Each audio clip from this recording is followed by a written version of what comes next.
சென்னை அறிவின் தலைநகரமாக செழித்து சிறக்கிற இந்த தை பொங்கல் சூழலில் அமைந்துள்ள புத்தக கண்காட்சியில் புத்தக எண்ணிக்கை, அதை சூழ்ந்து தேடி பறந்து வரும் வண்ணத்து பூச்சிகளாக எம் தமிழர்களின் எண்ணிக்கை, இவையெல்லாம் மிக்க மிக்க நெகிழ்ந்த தமிழ் மகிழ்ச்சியை எனக்குள் ஏற்படுத்துகின்றன. நான் ஒரு நூலகத்தில் வளர்ந்த பிள்ளை. இன்றைக்கு இந்த நூல்களின் கண்காட்சியில் இன்னும் இன்னும் என் இளையோர் தமிழ் நூல்களை தேடி வருகின்ற இந்த செயற்கை நுண்ணறிவு காலத்திலும் அந்த மூத்த தமிழை இளைய தமிழாக மாற்றுகிற ஒரு மிகச்சிறந்த மகிழ்ச்சியின் நாள்களாகத்தான் இந்த புத்தக கண்காட்சியின் நாள்களை நான் பார்க்கிறேன். இதற்கு விதையிட்ட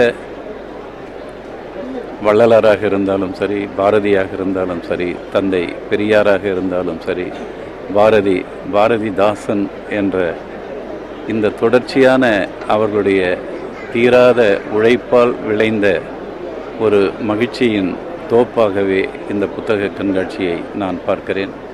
பொது உடைமை சிந்தனையாளர்களுடைய அந்த எண்ணங்கள், சிங்கிஸ் ஐத்மாத்தோனுடைய குல்சாரி, அன்னை வயல், முதல் ஆசிரியர் போன்ற நூல்களின் விரல் பிடித்து வளர்ந்த பிள்ளைகள், அதை போலவே வைக்கம் முகமது பஷீர் அவர்களுடைய மதில்கள், பால்ய காலத்து தோழி போன்ற நூல்கள் எங்களையும் எழுத வைத்த அந்த உணர்வுகளையும் இங்கே நான் பதிவிட விரும்புகிறேன்.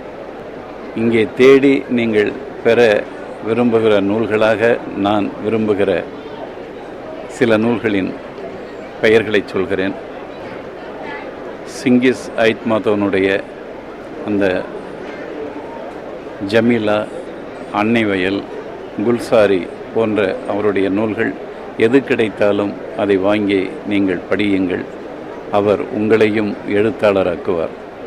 அதை போலவே மானுடவியல், வாழ்வியல் தேடலுக்கான மனித சாரம், மனித சமூக சாரம் என்று அண்ணன் கேசவன் அவர்களாலும் அண்ணன் எஸ்வி ராஜதுரை அவர்களாலும் மொழிபெயர்க்கப்பட்ட ஜார்ஜ் தாம்சனுடைய மனித சமூக சாரம் என்ற நூலை கட்டாயம் எழுத்தாளர்களாக இருந்தாலும் சரி, அல்லது தமிழ் தேடல் உரியவர்களாக இருந்தாலும் சரி, மானுடவியல் தேடல் உரியவர்களாக இருந்தாலும் உங்களுக்கு அந்த நூல் கையில் கட்டாயம் இருக்க வேண்டிய, தொடர்ந்து படித்து கொண்டே இருக்க வேண்டிய நூல்களில் எனக்கு முதன்மையான நூலாக அதனை நான் உணர்கிறேன்.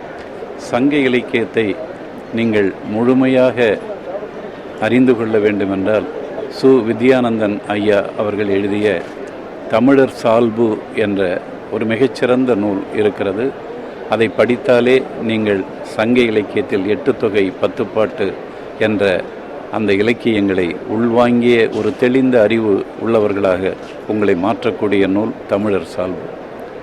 அண்மையில் நான் வெளியிட்டுள்ள உலக அமைதிக்கான நூல் புறநானூறு என்ற நூல் உங்களுக்கு 3000 ஆண்டு காலத்துக்கு முன்னதாகவே தமிழர்கள் போர் வேண்டாம் என்று உச்சரித்த உலக அமைதிக்கான குரலை முதலில் உச்சரித்த மொழி என் தமிழ் என்ற பதிவை நான் ஒரு நூலாக ஆக்கியிருக்கிறேன்.